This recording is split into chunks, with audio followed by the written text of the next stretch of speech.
ശക്തമായിട്ടുള്ള ഫണ്ടമെന്റലും അതുപോലെ തന്നെ ടെക്നിക്കലി നല്ല രീതിയിൽ മൊമെന്റം തരാൻ സാധ്യതയുണ്ട് എന്ന് നമ്മൾ മനസ്സിലാക്കുന്നതുമായിട്ടുള്ള 5 കമ്പനികളെയാണ് നമ്മൾ ഇന്ന് ലിസ്റ്റ് ചെയ്തിട്ടുള്ളത്. അപ്പോൾ മാർക്കറ്റ് ഒരു പുതിയ ഘട്ടത്തിലേക്ക് കടന്നിരിക്കുകയാണ്. ഏർണിംഗ്സ് എക്സിക്യൂഷൻ ബേസ്ഡ് ഫേസ് ആണ് ഇപ്പോൾ നടന്നുകൊണ്ടിരിക്കുന്നത്.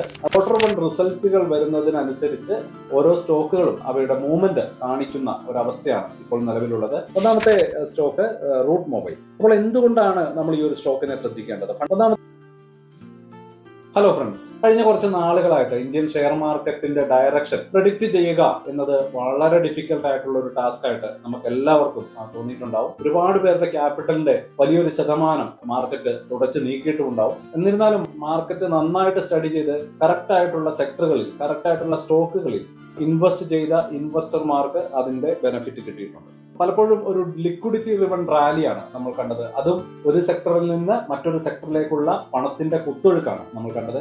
ഉദാഹരണത്തിന് IT സെക്ടറിൽ നിന്ന് പണം പിൻവലിച്ച് ബാങ്കിങ് സെക്ടറിലേക്ക് നിക്ഷേപിച്ച ആ ഒരു സാഹചര്യം നമ്മൾ എല്ലാവരും കണ്ടതാണ്. അപ്പോൾ മാർക്കറ്റ് ഒരു പുതിയ ഘട്ടത്തിലേക്ക് കടന്നിരിക്കുകയാണ്. ഏർണിംഗ്സ് എക്സിക്യൂഷൻ ബേസ്ഡ് ഫേസ് ആണ് ഇപ്പോൾ നടന്നുകൊണ്ടിരിക്കുന്നത്. അതായത് ക്വാർട്ടർ 1 റിസൾട്ടുകൾ വരുന്നതിനനുസരിച്ച് ഓരോ സ്റ്റോക്കുകളും അവയുടെ മൂവ്മെന്റ് കാണിക്കുന്ന ഒരവസ്ഥയാണ് ഇപ്പോൾ നിലവിലുള്ളത്. തീർച്ചയായിട്ടും നമ്മൾ ശ്രദ്ധിക്കുന്ന അമേരിക്കയിലെ ആ ഒരു പണപ്പെരുപ്പം കുറയുന്നതും ആഗോള വിപണിയിൽ ഉണ്ടാകുന്ന ഫ്ലക്ച്വേഷൻസും യുദ്ധം കാരണമുള്ള കൺഫ്യൂഷൻസും ഒക്കെ ഉണ്ടെങ്കിലും സ്റ്റോക്ക് ബേസ്ഡ് ആയിട്ടുള്ള മൊമെന്റം അല്ലെങ്കിൽ മൂവ്മെന്റ് ആണ് നമ്മൾ കണ്ടുകൊണ്ടിരിക്കുന്നത്. അപ്പോൾ നമ്മുടെ ശ്രദ്ധ മുഴുവൻ ഇന്ത്യൻ കമ്പനികളുടെ ഇൻഡിവിജ്വൽ പെർഫോമൻസിൽ തന്നെ ശക്തമായിട്ടുള്ള ഫണ്ടമെന്റലും അതുപോലെ തന്നെ ടെക്നിക്കലി നല്ല രീതിയിൽ മൊമെന്റം തരാൻ സാധ്യതയുണ്ട് എന്ന് നമ്മൾ മനസ്സിലാക്കുന്നതുമായിട്ടുള്ള 5 കമ്പനികളെയാണ് നമ്മൾ ഇന്ന് ലിസ്റ്റ് ചെയ്തിട്ടുള്ളത്. ആ 5 കമ്പനികൾ അടുത്ത ആഴ്ച നല്ല പെർഫോമൻസ് കാഴ്ചവെക്കാൻ സാധ്യതയുള്ള കമ്പനികളാണ് നമ്മൾ ഇന്ന് ഇഴകീറി പരിശോധിക്കാൻ പോകുന്നത്. ഈ ഒരു പുതിയ സാഹചര്യത്തിൽ നമുക്ക് ഈ സ്റ്റോക്കുകളെ കൃത്യമായിട്ട് പഠിക്കാം, മനസ്സിലാക്കാം, ഇൻവെസ്റ്റ് ചെയ്യാം. Welcome to the eye opener video of തനാൻ smart savings and investment solutions. Indian market ഇങ്ങനെ ഒരു കൺഫ്യൂഷൻ സ്റ്റേജിൽ നിൽക്കുമ്പോൾ ആഭ്യന്തര ഘടകങ്ങൾ ഇത്രയധികം പ്രാധാന്യം അർഹിക്കുന്നത് എന്തുകൊണ്ടാണ് എന്നത് വളരെ ഇമ്പോർട്ടന്റ് ആയിട്ടുള്ള ഒരു ക്വസ്റ്റ്യൻ ആണ്. അതിന് പ്രധാനമായിട്ടുള്ള ഒരു കാരണം ക്രൂഡ് ഓയിൽ വിലയിലുള്ള ആ ഒരു സ്ഥിരത കിട്ടാത്തതാണ്. ഇന്റർനാഷണൽ വിപണിയിൽ ക്രൂഡ് ഓയിൽ വില വർദ്ധിക്കുമ്പോൾ ഇന്ത്യയുടെ ഇറക്കുമതി ബില്ല് കൂടുകയും അത് രൂപയുടെ മൂല്യത്തെ ദുർബലമാക്കുകയും ചെയ്യുന്നുണ്ട്. നിലവിൽ ക്രൂഡ് ഓയിൽ വില നിയന്ത്രിതമാക്കുന്നത് വളരെ ഡിഫിക്കൽട്ട് ആയിട്ടുള്ള കാര്യമാണ്. എന്നിരുന്നാലും ഗവൺമെന്റ് അവരുടേതായിട്ടുള്ള എല്ലാ ഇടപെടലുകളും നടത്തുന്നുണ്ട്. തീർച്ചയായിട്ടും വിദേശ നിക്ഷേപകരെ ആകർഷിക്കാൻ സഹായിക്കുന്ന തരത്തിൽ ഓയിലിന്റെ പ്രൈസ് കൺട്രോൾ ചെയ്യാൻ ഗവൺമെന്റ് ഒരു പരിധിവരെ ഇടപെടുന്നുണ്ട്. രണ്ടാമതായിട്ട് മാറുന്ന ആഗോള സാഹചര്യങ്ങളാണ്. ലോകമെമ്പാടുമുള്ള നിക്ഷേപകർ വളരെ സുരക്ഷിതമായിട്ടുള്ള നിക്ഷേപ അവസരങ്ങൾ തേടുകയാണ്. അപ്പോൾ ഇന്ത്യയുടെ പോലെയുള്ള വളരെ ശക്തമായിട്ടുള്ള ആഭ്യന്തര വളർച്ചയും സർക്കാർ ഇൻഫ്രാസ്ട്രക്ചർ രംഗത്ത് നടത്തുന്ന വലിയ നിക്ഷേപങ്ങളും നമ്മുടെ വിപണിയെ ഒരു ഓപ്പർച്യൂണിറ്റി സോൺ ആക്കി മാറ്റുന്നുണ്ട്. അപ്പൊ ഇതിനൊപ്പം മൺസൂണിന്റെ പുരോഗതി, വരാനിരിക്കുന്ന ക്വാർട്ടർ 1 റിസൾട്ടുകൾ, ജിയോ പൊളിറ്റിക്കൽ സാഹചര്യങ്ങൾ, ഇവയെല്ലാം വരുന്ന ആഴ്ചകളിൽ വളരെ നിർണായകമായേക്കാം. അപ്പോൾ ഇതെല്ലാം കൺസിഡർ ചെയ്തുകൊണ്ട് ആണ് നമ്മൾ ഈ ഒരു 5 സ്റ്റോക്കുകൾ ഇവിടെ സെലക്ട് ചെയ്തിരിക്കുന്നത്. മികച്ച ടെക്നിക്കലും ഫണ്ടമെന്റലും ഡേറ്റ നൽകുന്ന 5 സ്റ്റോക്കുകളാണ് നമ്മൾ ഇനി പരിചയപ്പെടാൻ പോകുന്നത്. ഒന്നാമത്തെ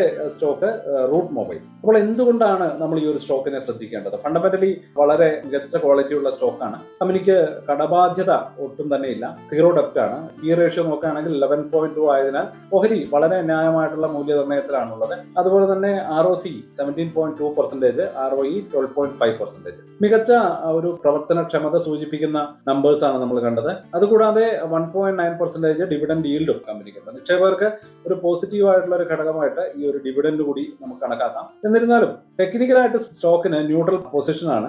നമ്മളൊരു ജാഗ്രത കൊടുക്കേണ്ട ഒരു സാഹചര്യം കൂടിയുണ്ട്. 49.71 ആണ് ഈ ഒരു പൊസിഷൻ സ്കോർ. തീർച്ചയായിട്ടും നമുക്ക് ആ ഒരു സ്റ്റോക്കിൽ ഒന്ന് കോൺഷ്യസ് ആയിട്ട് ഇൻവെസ്റ്റ്മെന്റ് ചെയ്യേണ്ട ഒരു സ്റ്റോക്കാണ്. അപ്പോൾ ഈ സ്റ്റോക്കിന്റെ ഇൻവെസ്റ്റ്മെന്റ് സാധ്യതകൾ എന്താണ് എന്ന് നമുക്ക് പരിശോധിക്കാം. കമ്പനിയുടെ പ്രവർത്തനക്ഷമത മെച്ചപ്പെടുന്നുണ്ട്. 2025 സാമ്പത്തിക വർഷത്തിൽ 318 കോടി രൂപ ലാഭം നേടിയ കമ്പനിക്ക് 7.3% എന്ന കുറഞ്ഞ മാർജിൻ ആണെങ്കിലും അത് സ്ഥിരതയുള്ളതാണ്. ശക്തമായിട്ടുള്ള ഫണ്ടമെന്റൽസ് ഉണ്ട്. അതുപോലെ തന്നെ സ്റ്റോക്ക് സ്ഥിരത കൈവരിച്ച് മുന്നോട്ട് പോകാനുള്ള സാധ്യതകളും കമ്പനിക്കുണ്ട്. അപ്പോൾ കമ്പനിയുടെ ഒരു ടെക്നിക്കൽ ചാർട്ട് ഇവിടെ കൊടുത്തിട്ടുണ്ട്. നമുക്ക് അവരുടെ സപ്പോർട്ട് ആൻഡ് റെസിസ്റ്റൻസ്, അതുപോലെ തന്നെ മൂവിംഗ് ആവറേജ് ഒക്കെ നമുക്ക് നോക്കി പോവാം. കമ്പനിയുടെ ഒരു മൂവ്മെന്റ് സാധ്യതകളും നമ്മളിവിടെ മാർക്ക് ചെയ്യുന്നുണ്ട്.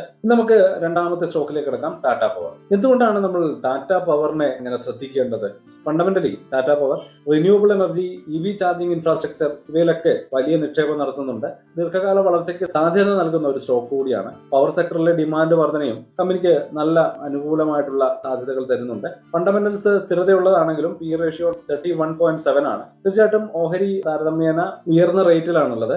ROCE 10.5%, ROE 10.2%. ഇവ ശരാശരി ആവറേജ് നിലവാരത്തിലുള്ള ഒരു പ്രോഫിറ്റബിലിറ്റി ആണ് കാണിക്കുന്നത്. 0.66% ഡിവിഡൻഡ് yield ഉണ്ട്.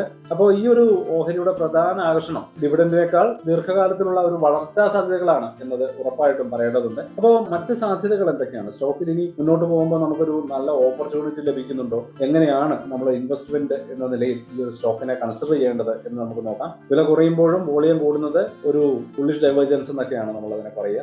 ഈ സ്റ്റോക്കിൽ വാങ്ങാൻ ആളുകൾ താല്പര്യം കാണിക്കുന്നു എന്നതിന്റെ സൂചനയാണ്. സ്റ്റോക്ക് പ്രധാന സപ്പോർട്ട് ലൈനിനോട് അടുത്താണ് ട്രേഡ് ചെയ്യുന്നത്. ഈ ഒരു സപ്പോർട്ട് സോണിൽ നിന്ന് സ്റ്റോക്ക് തിരികെ കയറാൻ ശ്രമിക്കുന്നത് വളരെ പോസിറ്റീവ് ആണ് എന്ന് തന്നെ നമുക്ക് കണക്കാക്കാം. അതൊരു റിവേഴ്സലിനുള്ള സാധ്യതകൾ വർദ്ധിപ്പിക്കുന്നുണ്ട്. തീർച്ചയായിട്ടും ഈ ഒരു ഡൈവേർജൻസ് കൂടി കൺസിഡർ ചെയ്തുകൊണ്ട് നമുക്ക് ഒരു പോസിറ്റീവ് അപ്രോച്ച് ഈ ഒരു സ്റ്റോക്കിൽ പ്രതീക്ഷിക്കാവുന്നതാണ്. അപ്പോൾ ടെക്നിക്കൽ ചാർട്ടിൽ നമുക്ക് ഇവിടെ നിന്നൊരു ബുള്ളിഷ് മൊമെന്റം എക്സ്പെക്ട് ചെയ്യാം. ആ ഒരു സാധ്യതകളൊക്കെ നമുക്ക് അനുകൂലമാണെങ്കിൽ നല്ലൊരു ബൈയിങ് ഓപ്പർച്യൂണിറ്റിയാണ് ടാറ്റ പവറിലുള്ളത്. അപ്പോൾ ഇനി നമുക്ക് അടുത്ത സ്റ്റോക്കിലേക്ക് കിടക്കാം, ഡോക്ടർ റെഡ്ഡീസ് ലബോറട്ടറീസ്. അപ്പോൾ എന്തുകൊണ്ടാണ് ഡോക്ടർ റെഡ്ഡീസ് നമ്മുടെ ആ ഒരു ലിസ്റ്റിലേക്ക് എത്തുന്നത്? ഫണ്ടമെന്റലി കുറഞ്ഞ കടബാധ്യതയുള്ള ഫാർമ സെക്ടറിലെ ഒരു പ്രമുഖ കമ്പനിയാണ്. P ratio 25.6. ഓഹരി വളരെ ന്യായമായിട്ടുള്ള പ്രീമിയത്തിലാണ് ട്രേഡ് ചെയ്യുന്നത്.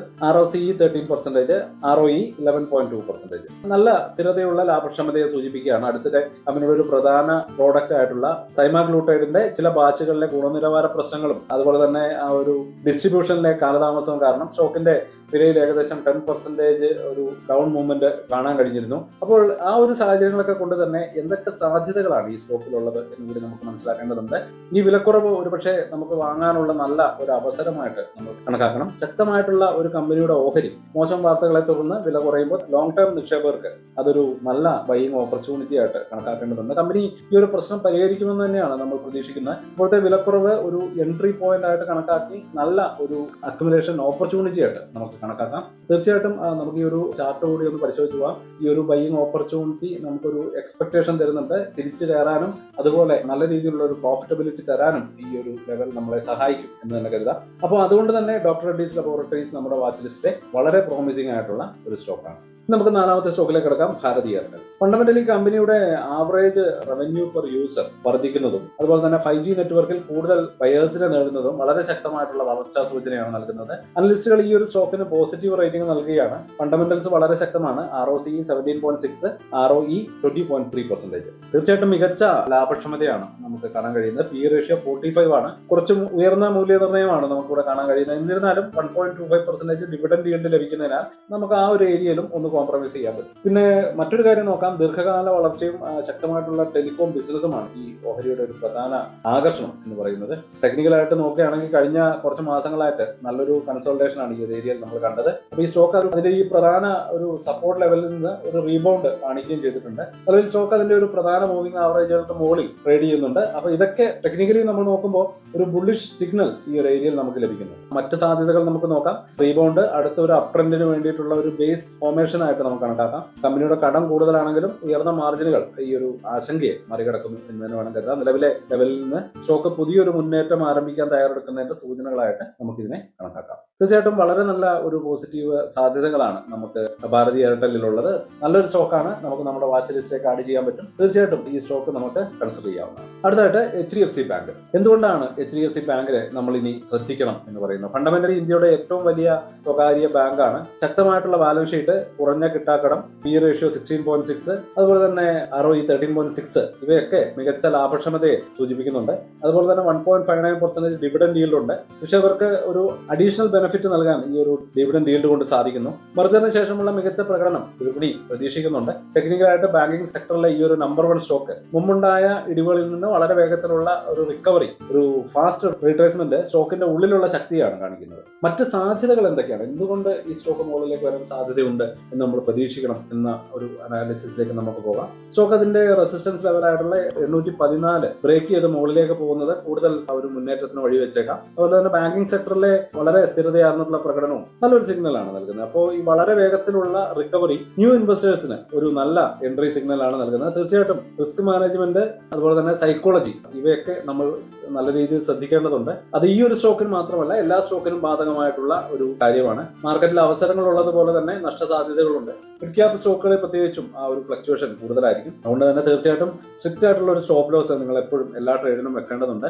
പ്രതീക്ഷിച്ചതുപോലെ സ്റ്റോക്ക് വന്നില്ലെങ്കിൽ ആ ചെറിയ നഷ്ടത്തിൽ ട്രേഡിൽ നിന്ന് പുറത്ത് കിടക്കാൻ തീർച്ചയായിട്ടും നിങ്ങളെ ഈ ഒരു സ്റ്റോപ്പ് ലോസ് ഹെൽപ്പ് ചെയ്യും. പിന്നെ അതുപോലെ തന്നെ പ്രോഫിറ്റ് ബുക്കിംഗ്, ലാഭം കാണുമ്പോൾ ഒരു ഭാഗം പ്രോഫിറ്റ് ബുക്ക് ചെയ്യുന്ന എപ്പോഴും നല്ല ശീലമാണ്. പ്രത്യേകിച്ച് ജിയോ പൊളിറ്റിക്കൽ ഈ ഒരു ടെൻഷൻസ് ഒക്കെ ഉള്ള സമയത്ത് മാർക്കറ്റിലെ അപ്രതീക്ഷിതമായിട്ടുള്ള ഒരു ഫാളുകൾക്ക് നമ്മൾ തലവെച്ച് കൊടുക്കരുത്. കിട്ടിയ ലാഭം കുറച്ചെങ്കിലും കൈ സൂക്ഷിക്കാൻ ശ്രമിക്കുക. അപ്പോൾ ഇത്രയുമാണ് നമ്മൾ ഈ 5 സ്റ്റോക്കുകൾ ഏതാണ്ട് മൊത്തമായിട്ട് അനലൈസ് ചെയ്ത് കഴിഞ്ഞു. എല്ലാം വളരെ പ്രോമിസിംഗ് ആയിട്ടുള്ള സ്റ്റോക്കുകളാണ്. എന്നിരുന്നാലും അവയെ നമ്മൾ കൃത്യമായിട്ട് ക്രോസ് വാച്ച് ചെയ്ത് നമ്മുടെ ഓപ്പർച്യൂണിറ്റി നോക്കി ഇൻവെസ്റ്റ് ചെയ്യുക എന്നുള്ളൊരു കാര്യം നമ്മൾ ഒട്ടും മറക്കരുത്. അപ്പോൾ ഇനി നമുക്കൊരു കൺക്ലൂഷനിലേക്ക് കിടക്കാം. ഇന്ത്യൻ വിപണി ഇപ്പോൾ കമ്പനികളുടെ പ്രകടനത്തെ ആസ്പദമാക്കിയാണ് നീങ്ങാൻ തുടങ്ങിയിരിക്കുന്നത്. നമ്മൾ ചർച്ച ചെയ്ത 5 സ്റ്റോക്കുകളും വളരെ ശക്തമായിട്ടുള്ള ടെക്നിക്കലും ഫണ്ടമെന്റലും സൂചനകളൊക്കെ നൽകുന്നുണ്ട്. എന്നിരുന്നാലും നമ്മൾ നല്ല രീതിയിലുള്ള ഒരു അനാലിസിസ് സ്റ്റോക്കിനെ പറ്റി ചെയ്തിട്ടുണ്ട്. അപ്പോൾ ഈ ഒരു അനാലിസിസ് നിങ്ങൾക്ക് യൂസ്ഫുൾ ആയെങ്കിൽ വീഡിയോ ലൈക്ക് ചെയ്യാൻ മറക്കരുത്. അതുപോലെ തന്നെ ചാനൽ ഒന്ന് സബ്സ്ക്രൈബ് ചെയ്യാനും മറക്കരുത്. അപ്പോൾ നിങ്ങൾ ഈ 5 സ്റ്റോക്കുകൾ കൂടാതെ ഈ ആഴ്ച ശ്രദ്ധിക്കുന്ന മറ്റ് സ്റ്റോക്കുകൾ ഏതൊക്കെയാണ് കമന്റ് ബോക്സിൽ അറിയിക്കുക.